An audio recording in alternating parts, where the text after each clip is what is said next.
हाँ, तो अपन लोग क्या पढ़ने वाले हैं बेसिकली स्टेटस एपिलेप्टिकस, ठीक है ना। तो इसका मेडिकल कंडीशन मतलब बेसिकली एपिलेप्सी तो अपन पढ़ के आए हैं कि तीन चीज़ होता है अपना क्या फोक, बेसिकली यहाँ से समझा देता हूँ आपको। देखो क्या तीन चीज़ होता है, एक होता है सीजर, एक होता है कन्वर्जन और एक होता है एपिलेप्सी। सीजर मतलब क्या, एबनॉर्मल डिस्चार्ज अगर न्यूरॉन्स होता है उसको अपन लोग बोल रहे हैं सीजर। जब वो मसल तक पहुंच जाता है तो उसको अपन लोग क्या बोलते हैं, कन्वर्जन। और ये बार बार हो रहा है ना ये सीजर, तो उसी को अपन लोग क्या बोलते हैं, एपिलेप्सी। तो ठीक है, आपको बार बार हो रहा है समझ में आता है। पर अगर ये बहुत बार हो रहा है एक दिन में, आप मतलब आधा घंटा से भी ज़्यादा हो रहा है और मतलब रुक ही नहीं पा रहा है, तो उसको एक इमरजेंसी वाला कंडीशन हो गया, क्योंकि अपनी बॉडी फंक्शन नहीं कर पाएगी अच्छे से। तो एक इमरजेंसी कंडीशन है, उसी को अपन लोग स्टेटस एपिलेप्टिकस बोलते हैं। तो उसको डीप में समझते हैं होता क्या है। तो ये क्या है, एक मेडिकल इमरजेंसी कंडीशन है, जिसमें क्या हो रहा है बेसिकली, आपको जो सीजर है ना, देखो इस डायग्राम को समझो। इसमें जो सीजर है ना, आपको एपिसोड्स आया सीजर का एपिसोड, फिर दूसरा एपिसोड आया, और बीच में जो ब्रेक था ना, उसमें भी आप कॉन्शियसनेस रीगेन नहीं कर पाए। उसी को अपन लोग क्या बोल रहे हैं, स्टेटस एपिलेप्टिकस। तो क्या, when seizure occur repeatedly without recovery of consciousness in between, उसी को अपन लोग क्या बोलेंगे, स्टेटस एपिलेप्टिकस। तो इसके दो चेक बॉक्सेज होते हैं, दोनों में से कोई एक हो गया टिक, तो आप समझ लो कि स्टेटस एपिलेप्टिकस का कंडीशन है। और ये दवाई लगा सकते हैं कौन कौन सा, या तो आपका सीजर आधे घंटे से, आपको जो मिर्गी है वो आधे घंटे से ज़्यादा चल रही है तो, या तो फिर आपको जब ये बार बार आ रहा है सीजर और आप कॉन्शियसनेस का लेन देन नहीं है, फिर भी अगर आप बार बार सीजर आ रहा है, तो उसी को अपन लोग क्या बोलते हैं, स्टेटस एपिलेप्टिकस के अंदर, ठीक है।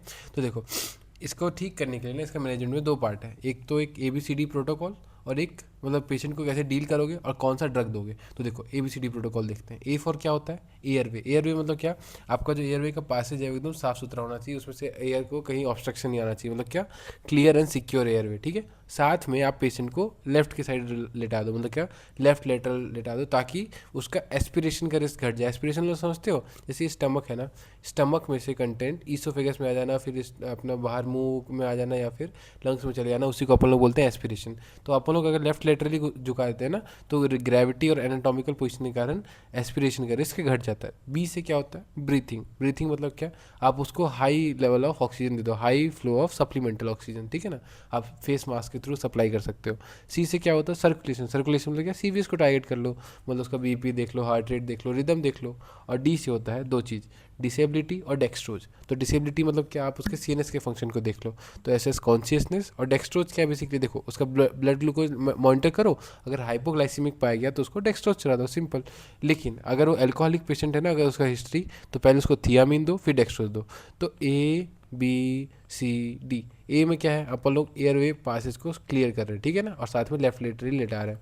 दूसरा बी, ब्रीथिंग। ब्रीथिंग मतलब क्या, बहुत सारा ऑक्सीजन दे दो उसको ब्रीथ करने के लिए। सी मतलब सर्कुलेशन। सर्कुलेशन किसको टारगेट कर रहा होगा, CVS। इसमें कौन कौन सा आ जाता है, BP, हार्ट रेट, रिदम।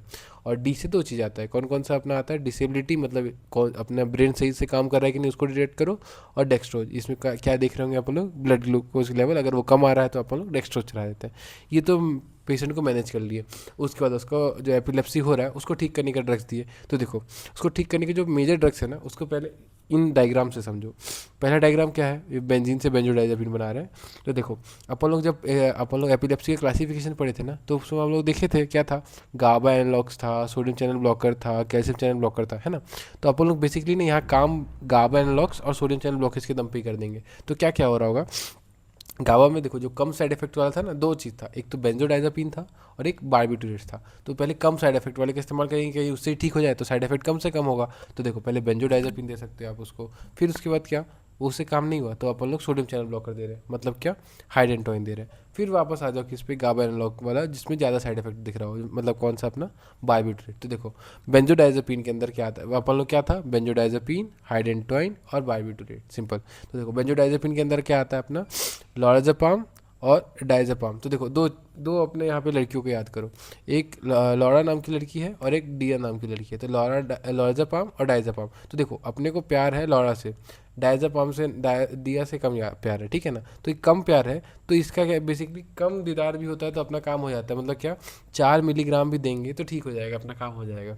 जबकि डायज़ेपाम में अपने को उसका उससे प्यार नहीं, तो थोड़ा ज़्यादा देर तक रहती है तब काम हो पाता है। तो बेसिकली 10 मिलीग्राम, ठीक है ना। तो इसका जो बॉडी वेट डिस्ट्रीब्यूशन है वो भी कम होगा, मतलब क्या, 0.1 मिलीग्राम पर केजी।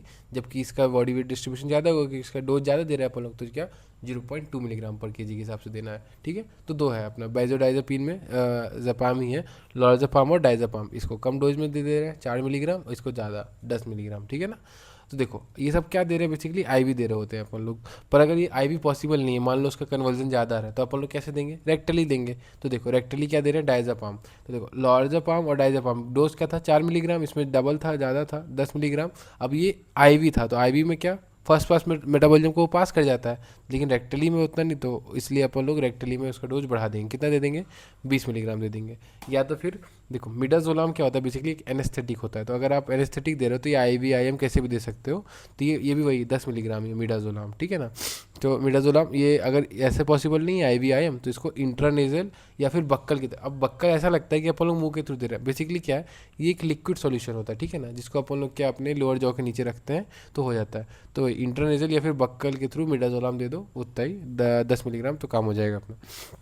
तो पहला ग्रुप ऑफ टारगेट क्या था, पहले अपन लोग दे के देखेंगे क्या, बेंजोडाइजापीन, ठीक है ना। ये चल गया तो ठीक है, अगर ये नहीं चला तो अपन लोग जाएंगे हाइडेंटोइन में। तो बेंजोडाइजापीन के अंदर अपना 3 ड्रग्स आ गया, लॉर्जेपाम, डायजेपाम और एक एक्स्ट्रा एनेस्थेटिक के नाम पे अपन लोग क्या याद कर लिए, मिडाजोलाम। ड्रग डोजेस कितना याद किए, 4 मिलीग्राम, फिर इसको ज़्यादा चाहिए होगा तो 10 मिलीग्राम, और इसमें भी 10 मिलीग्राम, सिंपल, ठीक है ना। और ये सब आईवी या आईवी आईएम दोनों दे सकते हैं। फिर अपना आते हैं हाइडेंटोइन पे। तो हाइडेंटोइन क्या कराता था, सोडियम ब्लॉकेज कराया था। तो इसके अंदर क्या आ जाता है, फॉस्फेनिटोइन और फेनिटोइन। देखो पहले इसमें क्या था, मैंने क्या बोला, ये 3 ड्रग्स बताए ना मैंने, तो सबसे पहले ये देने की कोशिश करो, लॉर्जेपाम। अगर ये मिल गया तो ठीक है, ये नहीं मिला तो अपने को किस पे जाना है, डायजेपाम पे।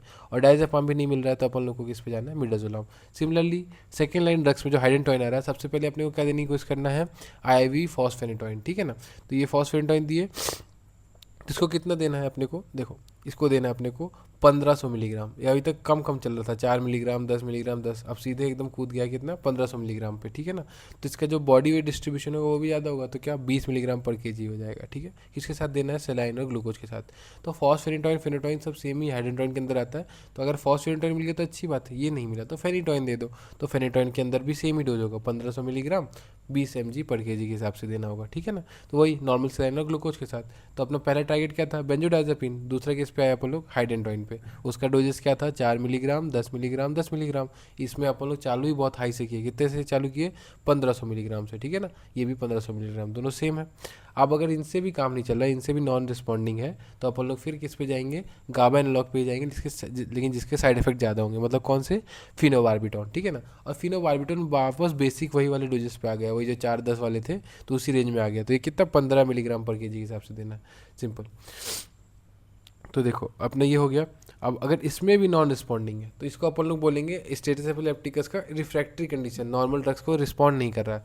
तो वही अर्ली रिफ्रैक्टरी और लेट रिफ्रैक्टरी, ठीक है ना। तो देखो इसमें मैंने क्या बनाया, एक फूल बना दिया जो एकदम खतरनाक सा है, जालिम सा फूल है। तो जालिम से याद कर लो मिडोजोलाम, और फूल है तो प्रोफोफोल, फूल से प्रोफोफोल। तो इस फूल से जितना भी याद हो सके तो अच्छी बात है। तो देखो इसमें बेसिकली जो अर्ली रिफ्रैक्टरी स्टेटस एपिलेप्टिकस है ना, इसमें अपन लोग क्या दे रहे हैं, एनेस्थेटिक मेडिकेशन दे रहे हैं कि पूरा ब्रेन को ही सेट कर दो। सिर्फ एपिलेप्सी को नहीं टारगेट कर रहा है, पूरे ब्रेन को ही एनेस्थेटिक करके एकदम शांत हो जाए वो, ताकि ठीक तो हो जाए आदमी। तो इसमें अपन लोग एनेस्थेटिक में क्या दे रहे हैं, जालिम फूल। जालिम से क्या याद कर लो, मिडोजोलाम, और फूल तो है तो प्रोफोफोल, सिंपल।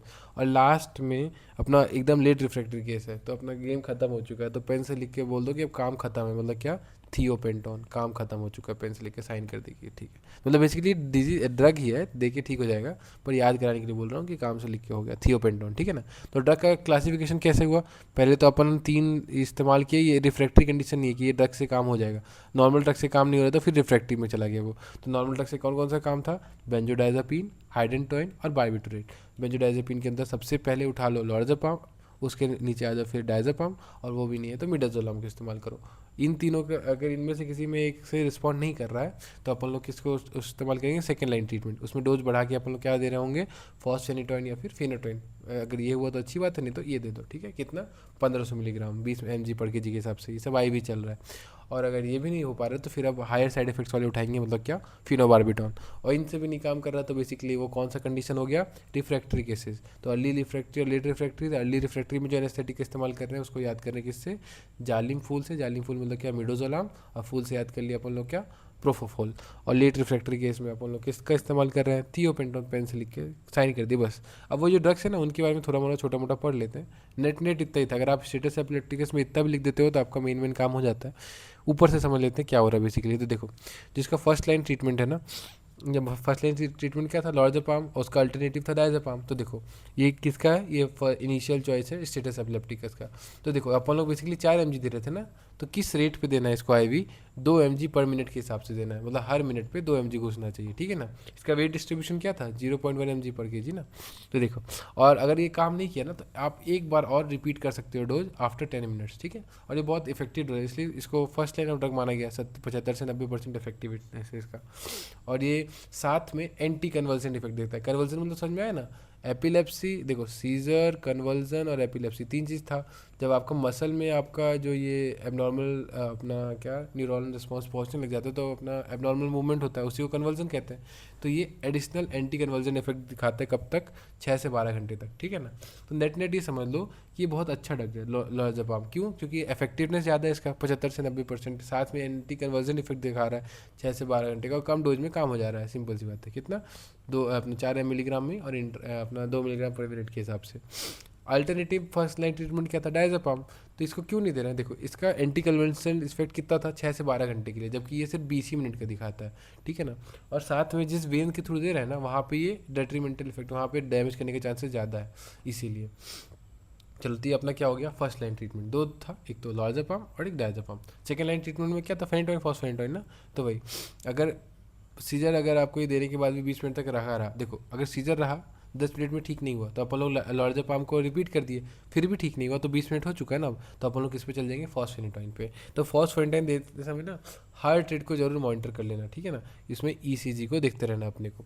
अल्टरनेटिव क्या था, सोडियम फेनिटोइन नहीं है, फॉस्फेनिटोइन नहीं है, तो फेनिटोइन को इस्तेमाल करो, सोडियम फेनिटोइन या फिर फिनोबार्बिटोइन, सिंपल, ठीक है ना। तो इसमें इसको फिनोबार्बिटोन सोडियम इसलिए भी दे दिया जाता है क्योंकि फिर आपको एक सीजर फ्री स्टेट करा देता है, ताकि आप फिर ओरल मेडिकेशन पे स्विच कर सको। ये सब IV था ना, आप ओरल पे स्विच कर सको, इसलिए भी दिया जा सकता है। तो सेकेंड लाइन में वही जो ये ड्रग्स है ना, उन्हीं के नाम यहाँ पे लिख के समझा दिया हूँ मैं, कि इनके दौरान बस आपको इलेक्ट्रो का ECG का देखना जरूरी है, सिंपल। तो ये सब जो ड्रग अपन लोग देखे हैं उनका मैकेनिज्म ऑफ एक्शन पता ही है अपने को। लॉर्ज़ेपाम डायज़ेपाम क्या है बेसिकली, अपना बेंजोडाइज़ेपिन है, तो क्या करा रहा होगा, गाबा एक्शन एनालॉग, तो वही अपना न्यूरल एक्साइटिविटी को घटा रहा होगा।